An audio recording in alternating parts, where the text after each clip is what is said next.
তো যেটা বলছিলাম যে হোমোজাংশন এলইডি তে দুইটা প্রবলেম ছিল। একটা ছিল ক্যারিয়ার কনফাইন্ড থাকে না, আর একটা ছিল রিঅ্যাবজর্পশনের চান্স থাকে, যেই কারণে আমরা হোমোজাংশন থেকে ডবল হেটেরোজাংশন এলইডি তে আসছিলাম। তারপর ডবল হেটেরোজাংশন থেকে আমরা দেখছিলাম যে quantum well LED structure. Quantum ওয়েলের ক্ষেত্রে দেখছি যে সিঙ্গেল কোয়ান্টাম ওয়েলে ওভারফ্লো হওয়ার চান্স থাকে, যেই কারণে আমরা মাল্টি কোয়ান্টাম ওয়েল ইউজ করতে পারি। সো তারপর আমরা এলইডি স্ট্রাকচার গুলো দেখছি, এলইডি মেটেরিয়ালস দেখছি। তো এই স্ট্রাকচার গুলাতে, এগুলা সবগুলা হচ্ছে এইরকম স্ট্রাকচার, তাই না? তো এই স্ট্রাকচার গুলাতে লাইট আউটপুটের ক্ষেত্রে একটা প্রবলেম হইতে পারে, সেটা হচ্ছে টোটাল ইন্টারনাল রিফ্লেকশন। মানে লাইট এই জায়গা থেকে ফোটন জেনারেট হচ্ছে স্পন্টেনিয়াস জেনারেশন, মানে এইটার ডিরেকশনটা স্পেসিফাইড না। সো এক একটা ফোটন এক এক ডিরেকশনে, এই যে সারফেসটা আছে এটা হচ্ছে সেমিকন্ডাক্টর এয়ার ইন্টারফেস। এই ইন্টারফেসে যে সারফেসটাকে এক একটা ফোটন এক একটা ডিরেকশনে ইনসিডেন্ট হবে এই সারফেসে। এখন এই গ্লাস, সাপোজ এই সেমিকন্ডাক্টর আর এই এয়ার মিডিয়াম, এইটার মধ্যে যে ক্রিটিক্যাল অ্যাঙ্গেল আছে, এই ইনসিডেন্ট অ্যাঙ্গেলটা যদি এই দুইটা ম্যাটেরিয়ালের ক্রিটিক্যাল অ্যাঙ্গেলের চেয়ে বেশি হয়, তাহলে ওই লাইটটা আর বাইরে যাবে না, টোটাল ইন্টারনালি রিফ্লেক্টেড হয়ে যাবে। সো বাইরে আমরা লাইট আউটপুট পাবো না। সো এইটা হচ্ছে একটা প্রবলেম, যে not all light reaching the semiconductor air interface escape the surface due to total internal reflection. So total internal রিফ্লেকশনের কারণে এই যে ক্রিটিক্যাল অ্যাঙ্গেলের চেয়ে বেশি অ্যাঙ্গেলে যেসব লাইট ইনসিডেন্ট হবে, ওইগুলা টোটাল ইন্টারনালি রিফ্লেক্টেড হয়ে সেমিকন্ডাক্টরের মধ্যেই থাকবে, আর আমরা এয়ার মিডিয়ামে বাইরে এটাতে আউটপুট পাবো না। সো এইটা হচ্ছে একটা ড্রব্যাকস। যেমন গ্যালিয়াম আর্সেনাইডের এয়ার ইন্টারফেস যদি আমরা বলি, তাহলে এই ক্রিটিক্যাল অ্যাঙ্গেলটা হচ্ছে 16 ডিগ্রি অলমোস্ট। সো এই 16 ডিগ্রির চেয়ে যদি বেশি হয় এই অ্যাঙ্গেলটা, তাহলে আর এটা লাইটটা আমরা বাইরে পাবো না। সো এই প্রবলেমটা সলভ করার জন্য, যে টোটাল ইন্টারনাল রিফ্লেকশন যাতে না হয়, এই প্রবলেমটা সলভ করার জন্য আমরা কি করতে পারি? এই জন্য যে স্ট্রাকচারগুলো ইঞ্জিনিয়ার করা হয়েছে, এটা যদি আমরা একটু খেয়াল করি, যে আমাদের এইখানে টোটাল ইন্টারনাল রিফ্লেকশনটা হচ্ছে কেন, যে এই ইন্টারফেসে এই সারফেসে ইনসিডেন্ট অ্যাঙ্গেল যদি ক্রিটিক্যাল অ্যাঙ্গেলের চেয়ে বেশি হয়, তো আমাদের ট্রাই করতে হবে এই সারফেসে ক্রিটিক্যাল অ্যাঙ্গেল যাতে অ্যাচিভ করতে না পারে ওইরকম স্ট্রাকচার যদি আমরা ডিজাইন করি। সো এভাবে এরকম বিভিন্ন রকমের ডিজাইন প্রপোজ করা হয়েছে। এর মধ্যে একটা ডিজাইন হচ্ছে এইটা। এটা হচ্ছে কি, এটা হচ্ছে যে আমরা সেমিকন্ডাক্টরের যে আউটার সারফেসটা আছে ওইটাকে আমরা যদি ডম শেপ করে দেই, যে the engineers attempt to shape the surface of the semiconductor into a dome or hemisphere. So আমরা সেমিকন্ডাক্টরের সারফেসটাকে যদি হেমিস্ফেরিক্যাল করে দেই, ডম শেপ করে দেই, তাহলে কি হবে, যে লাইটটা সেমিকন্ডাক্টর এয়ার ইন্টারফেসে ইনসিডেন্ট হবে, ওইটা তখন প্রায় প্রত্যেকটা ডিরেকশনেই নর্মালি ইনসিডেন্ট হবে। সো ক্রিটিক্যাল অ্যাঙ্গেলের চেয়ে বেশি অ্যাঙ্গেলে আর ইনসিডেন্ট হওয়ার চান্স থাকবে না, তখন আর টোটাল ইন্টারনাল রিফ্লেকশনটা হবে না। মানে এই জায়গায় যে সারফেসটা আছে এই সারফেসটাকে আমরা আর এরকম প্লেন না রেখে, আমরা যদি এই সারফেসটাকে সেমিকন্ডাক্টরটাকে এরকম ডম শেপ করে দিতে পারি, এইখানে যেরকম দেখানো হচ্ছে, এটা হচ্ছে কিন্তু সেমিকন্ডাক্টরের সারফেস। সেমিকন্ডাক্টরের সারফেসটাকে আমরা ডম শেপ করে দিলাম, তাহলে হচ্ছে টোটাল ইন্টারনাল রিফ্লেকশনটা আর হবে না। কিন্তু এই স্ট্রাকচারের প্রবলেম যেটা, সেইটা হচ্ছে এইরকম করে সেমিকন্ডাক্টরটাকে ফেব্রিকেট করা বা প্রসেসিং করা হচ্ছে অনেক বেশি মানে ডিফিকাল্ট, অথবা অনেক বেশি কস্টলিও বলা যায়। সো এই প্রবলেমের কারণে সেমিকন্ডাক্টরের সারফেসকে এইভাবে শেপ করা, এটা হচ্ছে ডিফিকাল্ট, প্রসেসিংটা ডিফিকাল্ট। সো এই প্রবলেমের জন্য আরেকটা ল কস্ট বা সিম্পল ওয়ে যেটা প্রপোজ করা হয়েছে, সেইটা হচ্ছে কি, আমরা সেমিকন্ডাক্টরের সারফেসকে আর ডম শেপ করলাম না, কিন্তু সেমিকন্ডাক্টরের সারফেসের বাইরে আমরা আরেকটা প্লাস্টিক, এই যে the common method is to seal a plastic dome, আমরা আরেকটা প্লাস্টিক অথবা ইপক্সি বলে অনেক সময়। সো মানে এটা হচ্ছে যে সেমিকন্ডাক্টর আমরা ইউজ করতেছি, সাপোজ গ্যালিয়াম আর্সেনাইড, আর বাইরে হচ্ছে এয়ার মিডিয়াম। সো এই দুইটা মিডিয়ামের মাঝামাঝি একটা রিফ্র্যাক্টিভ ইন্ডেক্সের ট্রান্সপারেন্ট মেটেরিয়াল, ট্রান্সপারেন্ট না হলে লাইট যাইতে পারবে না। সো এই দুইটার মাঝামাঝি রিফ্লেকটিভ ইন্ডেক্সে একটা ট্রান্সপারেন্ট মেটেরিয়াল দিয়ে আমরা এই সারফেসটাকে সেমিকন্ডাক্টরটাকে কভার করে দিলাম, একটা ডোম শেপ দিয়ে, প্লাস্টিক ডোম শেপ দিয়ে কভার করে দিলাম। তাহলে কি হবে, ক্রিটিক্যাল অ্যাঙ্গেলটা তখন আর টোটাল ইন্টারনাল রিফ্লেকশন হবে না, কারণ এই দুইটার মধ্যে রিফ্র্যাক্টিভ ইন্ডেক্সের ডিফারেন্স কম, আবার এইটা আর এইটার মধ্যেও রিফ্র্যাক্টিভ ইন্ডেক্সের ডিফারেন্স কম, যেই কারণে ক্রিটিক্যাল অ্যাঙ্গেল অনেক বেশি হবে। সো এই জন্য আর টোটাল ইন্টারনাল রিফ্লেকশনটা তখন কমে যাবে। সো এইটা হচ্ছে increases the critical angle for total internal reflection. So এইটা হচ্ছে একটা মোটামুটি লো কস্ট সলিউশন। তো আমরা বাজারে নরমালি যেই সকল এলইডি কিনি ওইগুলাতে দেখবা প্রত্যেকটা এলইডি তে মোটামুটি 1 টাকা 2 টাকা দামে তোমরা যেসব এলইডি কিনো ওইটাতে দেখবা বাইরের দিকে কিন্তু প্লাস্টিকের এরকম ডোম শেপ করা থাকে। সো এইটাই মোটামুটি এখন কমার্শিয়ালি সবচেয়ে লো কস্ট এলইডি। দেখছো না এরকম এলইডি তে উপরের দিকে প্লাস্টিকের ট্রান্সপারেন্ট একটা ডোম থাকে। সো এটাই হচ্ছে আসলে আলটিমেটলি হচ্ছে এই রিজনটা হচ্ছে এইটা, যাতে এক্সট্রাকশন লাইটের এক্সট্রাকশনটা বেশি হয়, আমরা যাতে বেশি লাইট আউটপুট পাই, টোটাল ইন্টারনাল রিফ্লেকশন যাতে না হয়।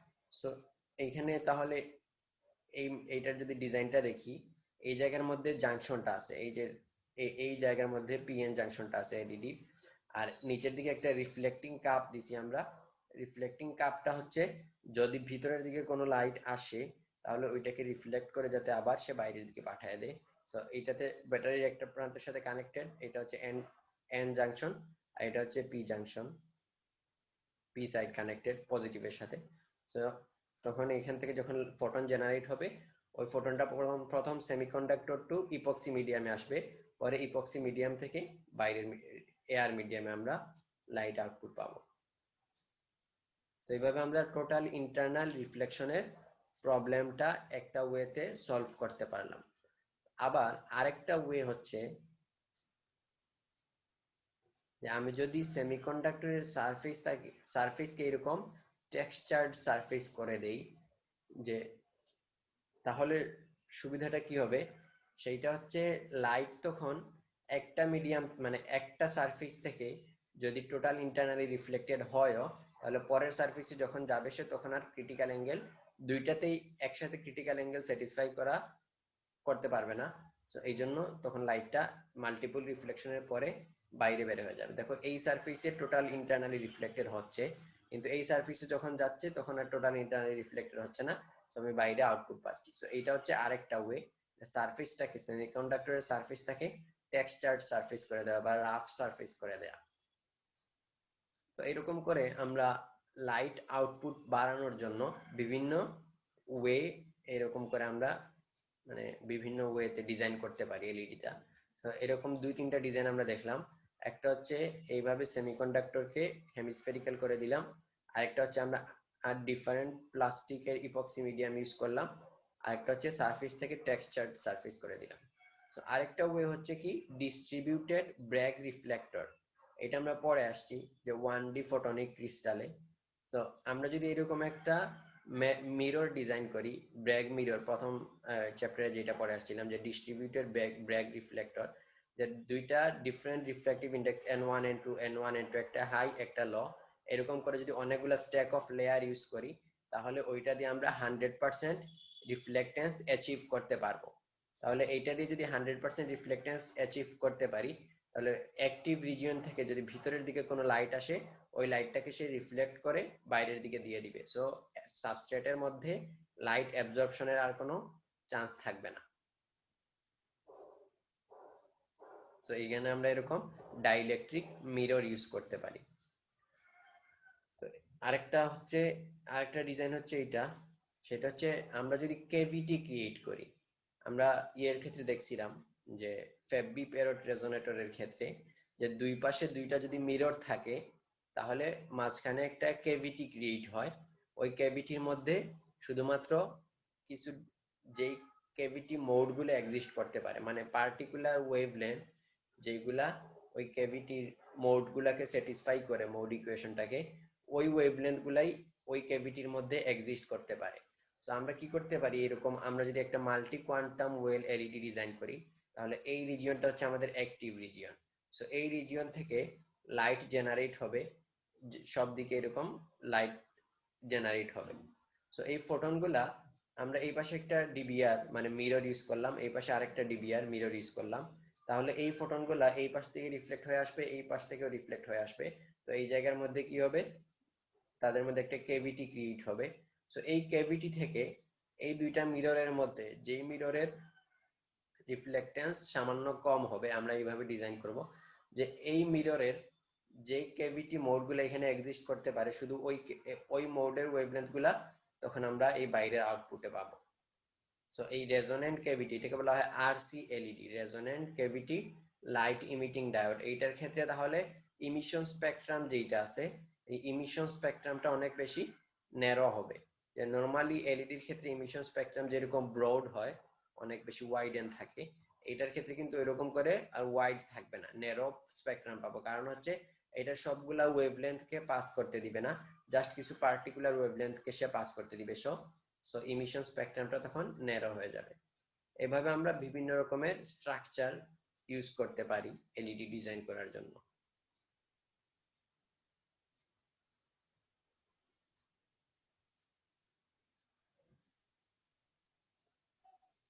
এখন আমরা পড়বো internal light efficiencies of light emitting diode. এই স্ট্রাকচারগুলো তো বুঝতে পারছো সবাই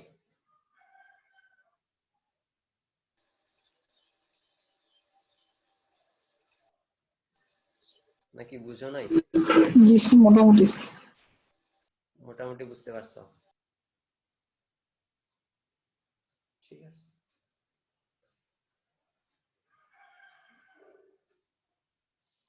এখন আমরা দেখবো বিভিন্ন রকমের ইফিসিয়েন্সি লাইট ইমিটিং ডায়োডের, কয়েক রকমের ইফিসিয়েন্সি ডিফাইন করা হয়। প্রথমে যেটা সেটা হচ্ছে ইন্টারনাল কোয়ান্টাম ইফিসিয়েন্সি, বা ইটা আইকিউই, ইন্টারনাল কোয়ান্টাম ইফিসিয়েন্সি। এটা হচ্ছে কি, যে রেডিয়েটিভ রিকম্বিনেশন রেট কত, ওইটা মিন করে ইন্টারনাল কোয়ান্টাম ইফিসিয়েন্সি। মানে হচ্ছে টোটাল যতগুলা রিকম্বিনেশন হচ্ছে তার মধ্যে কতগুলা রিকম্বিনেশন রেডিয়েটিভ রিকম্বিনেশন হচ্ছে। কারণ শুধুমাত্র রেডিয়েটিভ রিকম্বিনেশনে আমরা জানি যে ফোটন জেনারেট হয়। সো টোটাল নাম্বার অফ রিকম্বিনেশনের কত পার্সেন্ট রেডিয়েটিভ রিকম্বিনেশন পাচ্ছি, ওইটাকে বলা হয় ইন্টারনাল কোয়ান্টাম ইফিসিয়েন্সি।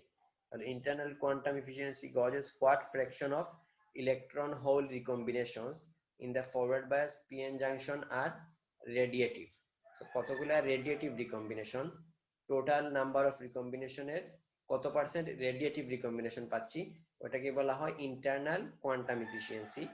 সো আমরা এটা রেডিয়েটিভ ইফিসিয়েন্সি বা ইন্টারনাল কোয়ান্টাম ইফিসিয়েন্সি এটা আমরা পড়ে আসছিলাম, যে 1/τ r divided by 1/τ r plus 1/τ nr। এখানে টাউ আর হচ্ছে কি রেডিয়েটিভ রিকম্বিনেশন লাইফ টাইম, আর টাউ nr এটা হচ্ছে non radiative recombination lifetime. So এই ইকুয়েশন ইউজ করে আমরা এলইডির ইন্টারনাল কোয়ান্টাম ইফিসিয়েন্সি বের করতে পারি।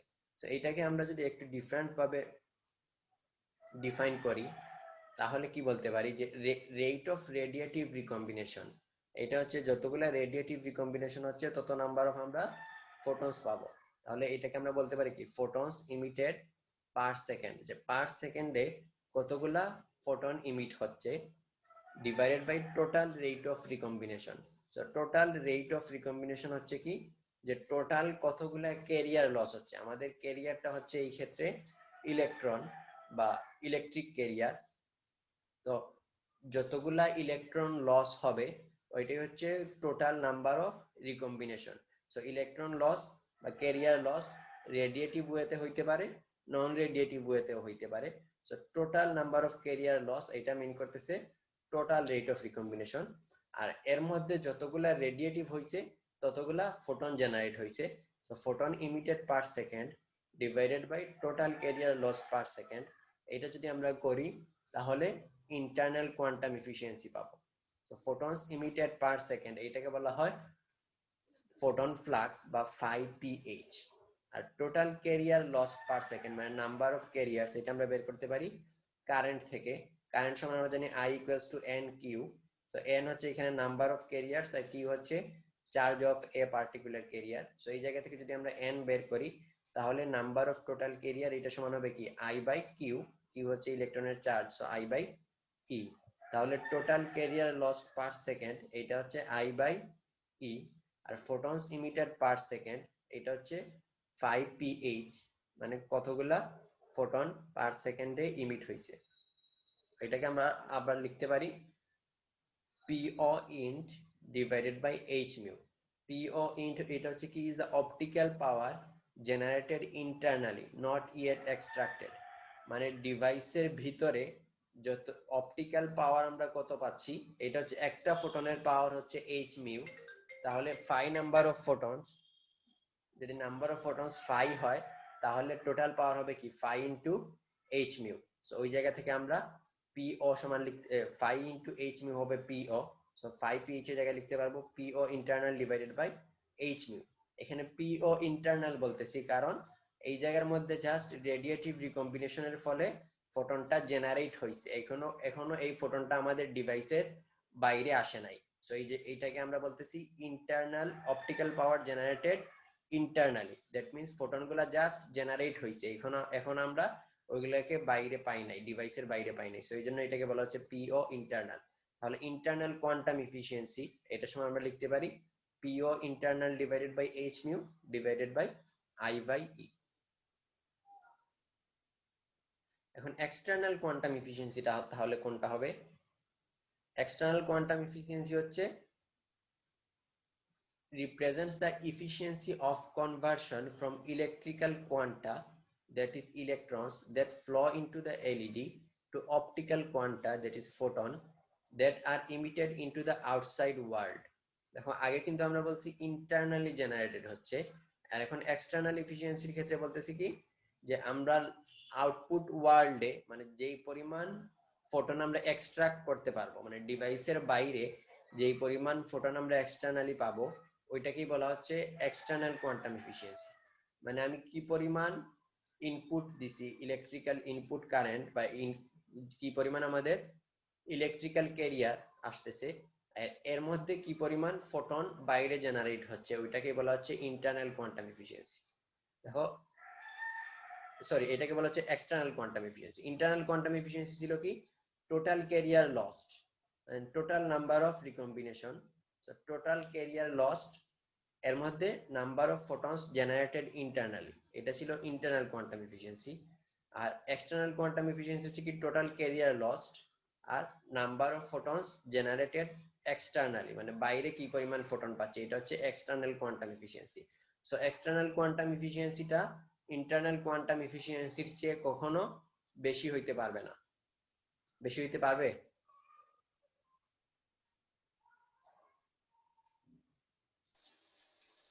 না স্যার। এট মোস্ট সমান হইতে পারে, কারণ হচ্ছে ইন্টারনালি যতগুলা ফোটন জেনারেট হয়েছে যদি সবগুলা বাইরে চলে আসে তাহলে আমরা এক্সটার্নাল কোয়ান্টাম এফিসিয়েন্সি আর ইন্টারনাল কোয়ান্টাম এফিসিয়েন্সিটা সমান হবে, কিন্তু সবগুলা যদি বাইরে না আসে তখন এক্সটার্নাল কোয়ান্টাম এফিসিয়েন্সিটা ইন্টারনাল কোয়ান্টাম এফিসিয়েন্সির চেয়ে কম হবে। সো এই জায়গায় PO যেটা, এটাকে আমরা বলতেছি actual optical power emitted to the ambient called the radiant flux. যে P0 এটা হচ্ছে অ্যাকচুয়াল অপটিক্যাল পাওয়ার, এইটাকে অনেক সময় রেডিয়েন্ট ফ্লাক্স বলা হয়। সো এটাকে অনেক সময় আবার phi দিয়ে রিপ্রেজেন্ট করা হয়। তাহলে আমরা যদি ইন্টারনাল কোয়ান্টাম এফিসিয়েন্সি আর এক্সটার্নাল কোয়ান্টাম এফিসিয়েন্সি যদি বলি তাহলে কোনটা কোন কাজে ইউজ হয়? We should use external quantum efficiency to meaningfully compare different LED efficiencies. মানে একটা LED এফিসিয়েন্সি কত যদি আমরা একদম নরমাল সেন্সে বলি তাহলে আমরা ওইটা থেকে এক্সটার্নাল কোয়ান্টাম এফিসিয়েন্সি দিয়েই ওইটাকে কোয়ান্টিফাই করি, কারণ আমরা জাস্ট বাইরের লাইট আউটপুটটা দেখতেছি। কিন্তু একটা মেটেরিয়াল LED ডিভাইস বানানোর জন্য কতটুকু ভালো, মেটেরিয়ালটা কতটুকু ভালো, ওইটা যদি আমরা ডিফাইন করতে চাই তাহলে ইন্টারনাল কোয়ান্টাম এফিসিয়েন্সিটা দেখতে হবে। মানে সে ইন্টারনালি কতগুলা ফোটন জেনারেট করতে পারে, তার রেডিয়েটিভ রিকম্বিনেশন রেট কত ভালো। সো ডিফারেন্ট LED মেটেরিয়ালস এর মধ্যে যদি আমরা কম্পেয়ার করতে চাই তাহলে ওইটাতে ইন্টারনাল কোয়ান্টাম এফিসিয়েন্সিটা ইউজ করা হয়। আর যদি আমরা টোটাল LED এফিসিয়েন্সি নিয়ে চিন্তা করতে চাই তখন এক্সটার্নাল কোয়ান্টাম এফিসিয়েন্সিটা হিসেব করা হয়। সো এই দুইটার মধ্যে ইন্টারনাল কোয়ান্টাম ইফিসিয়েন্সি আর এক্সটার্নাল কোয়ান্টাম ইফিসিয়েন্সির মধ্যে আরেকটা ইফিসিয়েন্সি আছে, সেটাকে বলা হয় light extraction ratio or the extraction efficiency. এটা নাম থেকেই বোঝা যাচ্ছে যে কতগুলো আমরা বাই এক্সট্রাক্ট করতে পারতেছি। যে ইন্টারনাল কোয়ান্টাম ইফিসিয়েন্সির কারণে ইন্টারনালি যে ফোটনগুলো জেনারেট হচ্ছে ওই ফোটনের কত পার্সেন্ট আমরা বাইরে এক্সট্রাক্ট করতে পারতেছি, ওইটাকে বলা হচ্ছে এক্সট্রাকশন ইফিসিয়েন্সি, ইটা ইই। তাহলে এটা একটু খেয়াল করে দেখো, ইন্টারনাল ইফিসিয়েন্সির সাথে যদি আমরা এক্সট্রাকশন ইফিসিয়েন্সিটা মাল্টিপ্লাই করি তাহলে এক্সটার্নাল ইফিসিয়েন্সিটা পাবো। কারণ এক্সটার্নাল ইফিসিয়েন্সি হচ্ছে একদম বাইরে যেটা ফোটন পাচ্ছি ডিভাইডেড বাই ইলেকট্রিক্যাল ইনপুট। তো এটাকে আমরা যদি ডিভাইড করি তাহলে ইন্টারনাল ইফিসিয়েন্সির সাথে কতগুলো এক্সট্রাকশন করতে পারতেছি ওইটা যদি মাল্টিপ্লাই করি তাহলে এক্সটার্নাল এফিসিয়েন্সিটা পাবো। সো এক্সট্রাকশন এফিসিয়েন্সি হচ্ছে কি, fraction of light that is extracted to the ambient from the internally generated light. So photons emitted externally from the device divided by photons generated internally by recombination. The internal generation আর বাইরে যে extraction হচ্ছে দুইটার মধ্যে যে রেশিওটা ওইটাকে বলা হয় extraction efficiency. So P not হচ্ছে বাইরে টোটাল আউটপুট পাওয়ার, তাহলে নাম্বার অফ ফোটনস হবে কি P not by H mu, আর পি নট ইন্টারনাল হচ্ছে ইন্টারনালি জেনারেটেড পাওয়ার, তাহলে P naught internal by H mu এইটা হবে internally generated number of photons. So এই দুইটার রেশিওটাকে বলা হচ্ছে এক্সট্রাকশন এফিসিয়েন্সি। সো এই জায়গা থেকে আমরা লিখতে পারি P naught equals to eta EE into P O internal.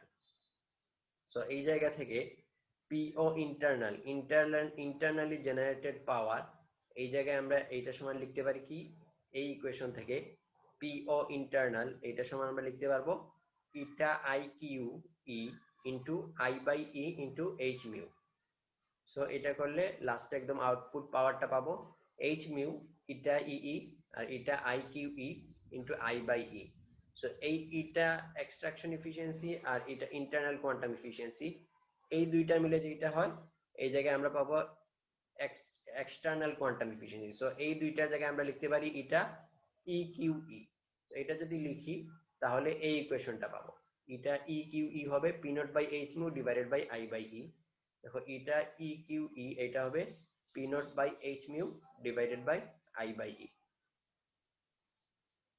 আমরা তিনটা এফিসিয়েন্সি দেখলাম, একটা হচ্ছে ইন্টারনাল কোয়ান্টাম এফিসিয়েন্সি, এটা হচ্ছে বলছি আমরা যে কতগুলা রেডিয়েটিভ জেনারেশন হচ্ছে বা ইন্টারনালি কতগুলা ফোটন জেনারেট হচ্ছে। আরেকটা দেখলাম এক্সট্রাকশন এফিসিয়েন্সি, মানে ইন্টারনালি জেনারেটেড ফোটনের কত পার্সেন্ট বাইরে যাচ্ছে।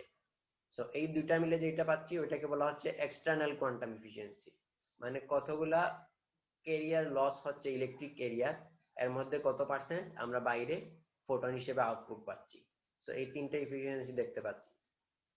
এখন এক্সট্রাকশন রেশিও বা এক্সটার্নাল ইফিসিয়েন্সি যেটা, এটা প্রাইমারিলি দুইটা ফ্যাক্টরের উপর ডিপেন্ড করে। একটা হচ্ছে absorption coefficient of the emission wavelength, মানে ইমিশন ওয়েভলেন্থে তার অ্যাবজর্পশন কোএফিসিয়েন্ট কত ওইটার উপর ডিপেন্ড করে এক্সট্রাকশন এফিসিয়েন্সিটা। বিশেষ করে হোমোজাংশন এলইডিতে আমরা দেখছি রিঅ্যাবজর্পশনের চান্স থাকে। তো হোমোজাংশন এলইডিতে যেই ওয়েভলেন্থে তার ইমিশন স্পেকট্রাটা আছে, যেমন এই যে পিএল যেটা এটা বোঝাচ্ছে ফটোলুমিনেসেন্স বা ইমিশন স্পেকট্রা, যেমন গ্যালিয়াম আর্সেনাইড এলইডির ক্ষেত্রে দেখো আমাদের ফটোলুমিনেসেন্স স্পেকট্রা হচ্ছে এই রেঞ্জের মধ্যে আছে। তো যেই রেঞ্জের মধ্যে ইমিশন স্পেকট্রামটা আছে ওই রেঞ্জেই তার অ্যাবজর্পশন কোএফিসিয়েন্ট অনেক বেশি। তো অ্যাবজর্পশন কোএফিসিয়েন্ট যদি ওই রেঞ্জেই বেশি হয় তাহলে আমরা বাইরে এক্সট্রাকশন কম পাবো, বেশিরভাগ অ্যাবজর্ব হয়ে যাবে। সো এই ক্ষেত্রে এক্সট্রাকশন এফিসিয়েন্সিটা কম হবে। কিন্তু যদি ম্যাটেরিয়ালটা এরকম হয় যে ফটোলুমিনেসেন্স স্পেকট্রা যে ওয়েভলেন্থে আছে ওই ওয়েভলেন্থে তার অ্যাবজর্পশন কোএফিসিয়েন্ট অনেক কম, তাহলে এইটা থেকে আমরা লাইট আউটপুট ভালো পাবো, এক্সট্রাকশন এফিসিয়েন্সিটা তার বেশি হবে। যেমন গ্যালিয়াম ফসফাইড, জিঙ্ক অক্সাইড, এইটার জন্য এক্সট্রাকশন এফিসিয়েন্সিটা আমরা ভালো পাচ্ছি। দেখো এটা কিন্তু একটা ডিরেক্ট ব্যান্ড গ্যাপ ম্যাটেরিয়াল, এটা হচ্ছে ইনডিরেক্ট ব্যান্ড গ্যাপ ম্যাটেরিয়াল, তারপরেও এটাতে এক্সট্রাকশন এফিসিয়েন্সিটা ভালো হচ্ছে, কারণ এখানে আমরা আইসো ইলেকট্রিক সেন্টার ইউজ করছি। তো এইটা হচ্ছে একটা ফ্যাক্টর এক্সট্রাকশন এফিসিয়েন্সির ক্ষেত্রে, যে absorption coefficient of emission wavelength. আরেকটা ফ্যাক্টর হচ্ছে radiation geometry of the LED. এটা আমরা একটু আগে পড়ে আসছি, যে জিওমেট্রিক্যাল ভেরিয়েশন যদি আমরা করি, যে যদি একদম প্ল্যানার হয় তাহলে টোটাল ইন্টারনাল রিফ্লেকশনের চান্স থাকে, সো এক্সট্রাকশন কমে যাবে। এজন্য যদি আমরা ডোম শেপ করে দেই তাহলে এক্সট্রাকশনটা ভালো হবে। সো জিওমেট্রির উপরেও এক্সট্রাকশন এফিসিয়েন্সিটা ডিপেন্ড করে। এখন পাওয়ার কনভার্সন এফিসিয়েন্সি বা পাওয়ার এফিসিয়েন্সি, যে টোটাল এফিসিয়েন্সি যেটাকে বলে, ওইটাকে বলা হয় পাওয়ার কনভার্সন এফিসিয়েন্সি অথবা power efficiency. That means optical output power divided by electrical input power, এই রেশিওটাকে বলা হয় power conversion efficiency. So optical output power হচ্ছে পি নট, আর ইলেকট্রিক্যাল ইনপুট পাওয়ার হচ্ছে ভিআই। সো এই রেশিওটাই হচ্ছে পাওয়ার কনভার্সন এফিসিয়েন্সি। এটাকে অ্যাপ্রক্সিমেটলি লেখা যায় external quantum efficiency into E G by electron volt.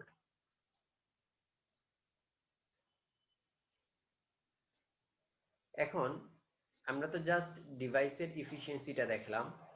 এখন যদি আমরা কি করতে চাই, brightness of the device যদি compare করতে চাই, if we wish to compare the brightness of light emitting devices per unit electrical power input, then we need to examine the luminous flux emitted.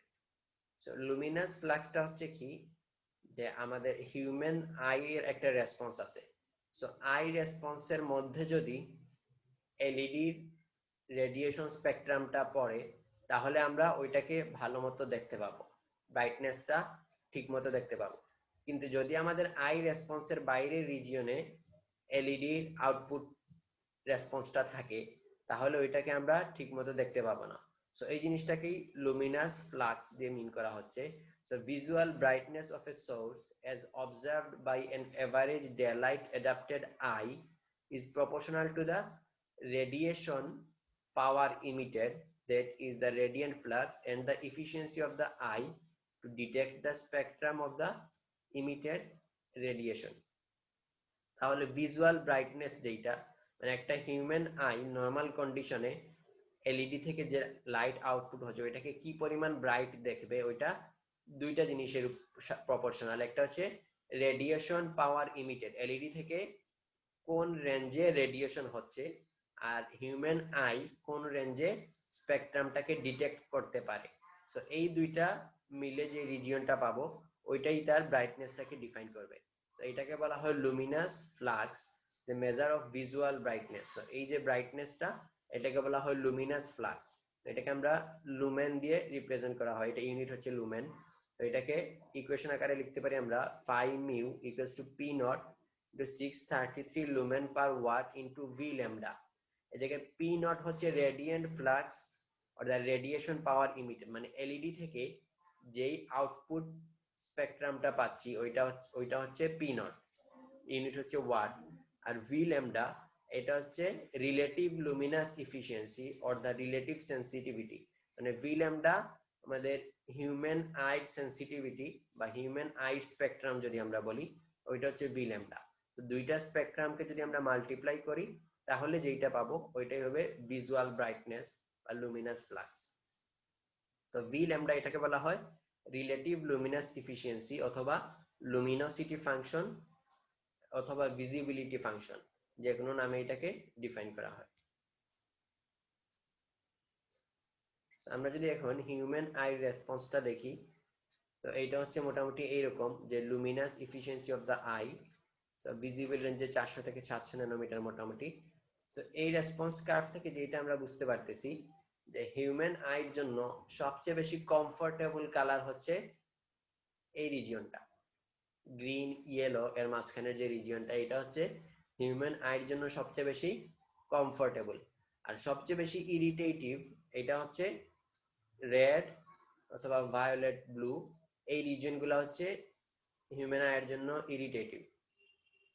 তো মোটামুটি এটা হচ্ছে হিউম্যান আই রেসপন্স 400 থেকে 700 nanometre. এই রিজিয়নে যদি এলইডি আউটপুট পাওয়ার স্পেকট্রামটা থাকে, তাহলে ওইটাকে আমরা ব্রাইট দেখতে পাবো। তাহলে v lambda is a Gaussian like function with a peak of unity at 555 nanometre, 555 ন্যানোমিটারে একদম পিক অফ ইউনিটি পাওয়া যায়। সো এইটার মিনিংটা কি? এটা হচ্ছে যখন আমরা এলইডি ডিজাইন করব, যেমন একটা এলইডির স্পেকট্রাম যদি এই রেড লাইন হয়, রেড মার্ক করা, এটা হচ্ছে হিউম্যান আই রেসপন্স। আর এলইডির স্পেকট্রাম যদি এইরকম হয়, এই রেঞ্জে হয়, তাহলে এই দুইটার মাল্টিপ্লিকেশনের কারণে আমরা যে কমন রিজিয়নটা পাবো ওইটাই brightness of the LED observed by human eye, এই রিজিয়নটাকে রিপ্রেজেন্ট করবে। এখন এই স্পেকট্রাম যদি আরো রাইট শিফট করে, যে এই রিজিয়নের সাথে যদি এটা কোনো ওভারল্যাপিং না থাকে, তাহলে আমরা ওই এলইডির কোনো ব্রাইটনেস দেখতে পাবো না। সো এলইডি ডিজাইন করার ক্ষেত্রে এটাও খেয়াল রাখতে হয়।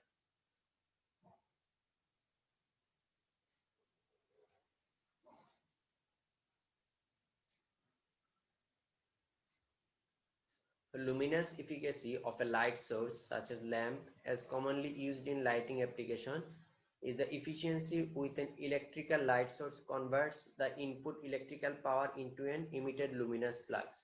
So luminous efficacy বলা হয় যে ইলেকট্রিক্যাল ইনপুট পাওয়ার আর লুমিনাস ফ্লাক্স আউটপুট, এই দুইটার যে রেশিও, এটাকে বলা হয় লুমিনাস এফিকাসি। লুমিনাস ফ্লাক্স আউটপুট, এটা হচ্ছে এই যে আমরা ব্লু মার্ক করতেছি, এই রিজিয়নটাই লুমিনাস ফ্লাক্স আউটপুটটাকে মিন করে। তাহলে এলইডির পাওয়ার কনভার্সন এফিসিয়েন্সি যেটা, এটা কিন্তু যখন আমরা ক্যালকুলেট করব, তখন হচ্ছে এলইডির স্পেকট্রামের এই টোটাল রিজিয়নটা কিন্তু আমাদের হিসাবে নেই আমরা পি নট, যেটা পি নট বাই ভিআই, যে electrical power input R optical power output, এটা হচ্ছে এইটা এলইডি স্পেকট্রাম নেই। কিন্তু যখন আমরা লুমিনাস এফিকাসিতে যাব, তখন আমাদের আর এলইডির টোটাল স্পেকট্রামটা আমরা নিতে পারবো না, জাস্ট যেই স্পেকট্রামটুকু হিউম্যান রেসপন্সের সাথে আই রেসপন্সের সাথে ওভারল্যাপ করে, ওই রেসপন্সটাকে আমাদের ওই পোরশনটুকুকে নিতে হবে। সো এইটা দিয়ে লুমিনাস ফ্লাক্স দিয়ে মিন করতেছে, এটাকে বলা হয় লুমিনাস এফিকাসি। এখানে এরকম বিভিন্ন এলইডি ম্যাটেরিয়ালের এক্সটার্নাল কোয়ান্টাম এফিসিয়েন্সি আর লুমিনাস এফিসিয়েন্সির ডিফারেন্সটা দেখানো হয়েছে। যেমন হোমো জাংশন এলইডির ক্ষেত্রে দেখো এক্সটার্নাল কোয়ান্টাম এফিসিয়েন্সি অনেক কম, তার লুমিনাস এফিসিয়েন্সিও অনেক কম। কিন্তু যখন আমরা gallium nitride, indium gallium nitride quantum well এলইডিতে যাচ্ছি, কোয়ান্টাম ওয়েলের ক্ষেত্রে তার এক্সটার্নাল কোয়ান্টাম এফিসিয়েন্সিটা অনেক বেশি, হোমো জাংশনের তুলনায় অনেক অনেক বেশি। এটার ক্ষেত্রে আবার কোয়ান্টাম ওয়েলের ক্ষেত্রে দেখো ইন্ডিয়াম গ্যালিয়াম নাইট্রাইড এলইডির ক্ষেত্রে আমাদের লুমিনাস এফিসিয়েন্সিটাও অনেক ভালো। সো এলইডি ডিজাইন করার ক্ষেত্রে এই জিনিসগুলো খেয়াল রাখতে হবে, যে কোন ম্যাটেরিয়ালের জন্য এফিসিয়েন্সিটা কত, তার লুমিনাস এফিসিয়েন্সিটা কত, এভাবে এগুলা হিসাব করে তখন ম্যাটেরিয়ালটা মানে ডিভাইস ডিজাইন করতে হয়।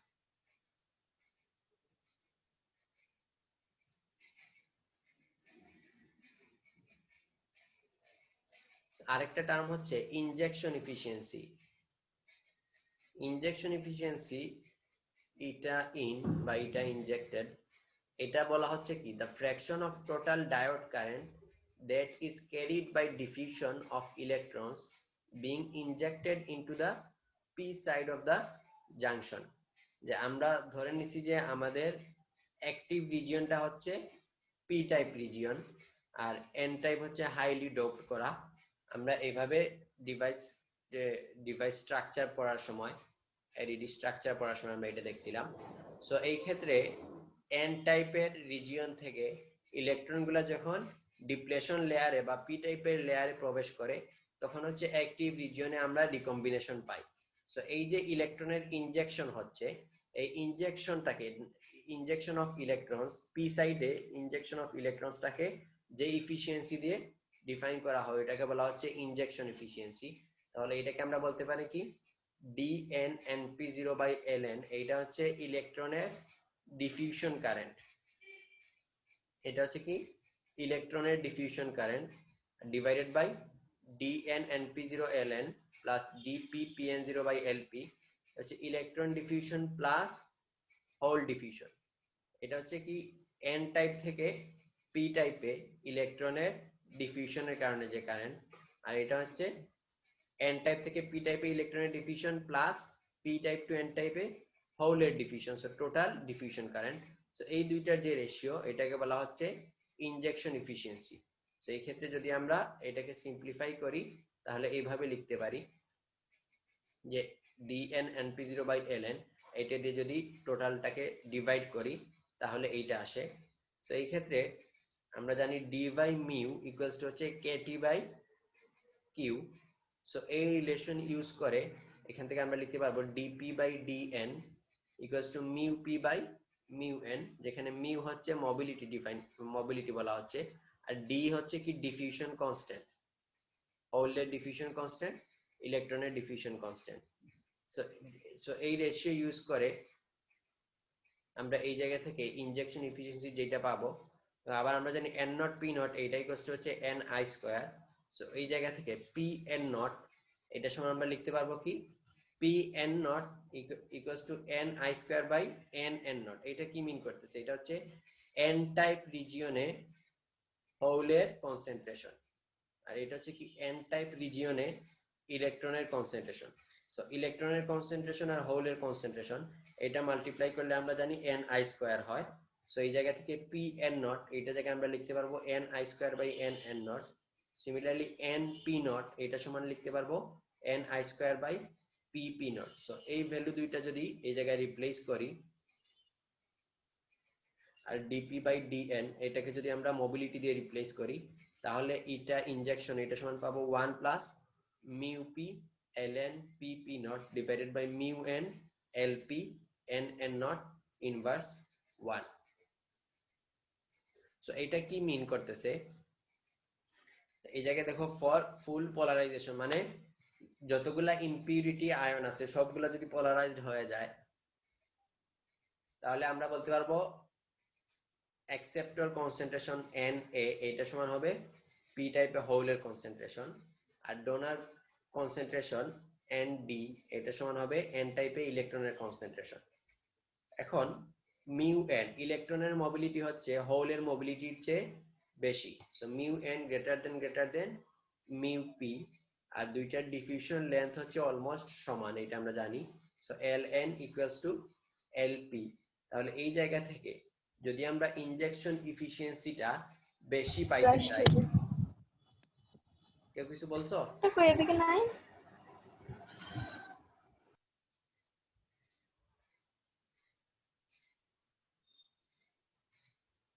তো এই জায়গা থেকে আমরা বলছি যে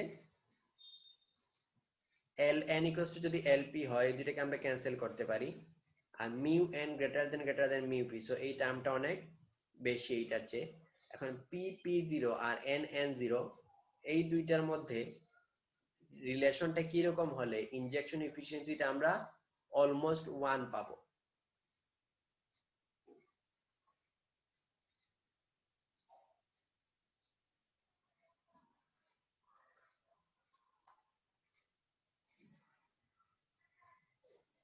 দেখো এই টার্মটা যত বেশি ছোট হবে তত আমাদের ইনজেকশন এফিসিয়েন্সিটা 1 এর কাছাকাছি হবে। এখন এই টার্মটা ছোট হওয়ার জন্য ডিনোমিনেটরের টার্মগুলো আমাদের নমিনেটরের টার্ম থেকে বড় হইতে হবে। So mu n greater than mu P এটা আমরা পাচ্ছি। সো এই রেশিওটা n n not greater than p p not যদি হয় তাহলে ইনজেকশন এফিসিয়েন্সি 1 এর কাছাকাছি হবে। সো n n নট এটা হচ্ছে ডোনার কনসেন্ট্রেশনের ডোনার ইম্পিউরিটির উপর ডিপেন্ড করে, আর p p নট হচ্ছে অ্যাকসেপ্টরের উপর ডিপেন্ড করে। সো n টাইপের nd ডোনার কনসেন্ট্রেশন যদি p টাইপের অ্যাকসেপ্টর কনসেন্ট্রেশন থেকে অনেক বেশি হয় তাহলে আমরা ইনজেকশন এফিসিয়েন্সিটা অলমোস্ট 1 পাবো। সো এই জন্য n রিজিয়নটাকে হাইলি ডোপ করা হয় আর p রিজিয়নটাকে লাইটলি ডোপ করা হয়। আমরা n প্লাস p ইউজ করি, n plus p junction LED ডিভাইসের ক্ষেত্রে p টাকে আমরা অ্যাক্টিভ রিজিয়ন বলতেছি, n টাইপটাকে হাইলি ডোপ করি। এই মানে এই ইয়ার কারণে ইনজেকশন এফিসিয়েন্সিটা যাতে 1 এর কাছাকাছি হয় এই জন্য এইটা ইউজ করা হয়। আরেকটা টার্ম হচ্ছে রেসপন্সিভিটি। রেসপন্সিভিটি হচ্ছে কি ratio of emitted optical power. Emitted optical power আমরা জানি পি নট সমান হচ্ছে 5 not H mu to the injection current. মানে ইমিটেড অপটিক্যাল পাওয়ার আর ইনজেকশন কারেন্টের রেশিও, এটাকে বলা হয় রেসপন্সিভিটি অফ এ ডিভাইস। তো এটা সমান আমরা আবার জানি eta not H mu by Q equals to 1.24 eta not by lambda in micrometer. আর রেসপন্সিভিটি ইউনিট হচ্ছে ওয়াট পার এম্পিয়ার। সো এই জায়গা থেকে পি নট সমান আমরা লিখতে পারবো eta not I by Q H mu. এই জায়গায় ইটা নট যেটা, ইটা নট হচ্ছে টোটাল ইফিসিয়েন্সিটা মিন করতেছে, এলইডি টোটাল ইফিসিয়েন্সি। আমরা পাওয়ার কনভার্সন ইফিসিয়েন্সিটা যেটা পড়ছি ওইটা হচ্ছে ইটা নট, বা এক্সটার্নাল কোয়ান্টাম ইফিসিয়েন্সি যেটা পড়ছি ওইটা হচ্ছে ইটা নট। এইভাবে আমরা রেসপন্সিভিটি বের করতে পারবো। তো কার কোনো কোয়েশ্চেন আছে কিনা?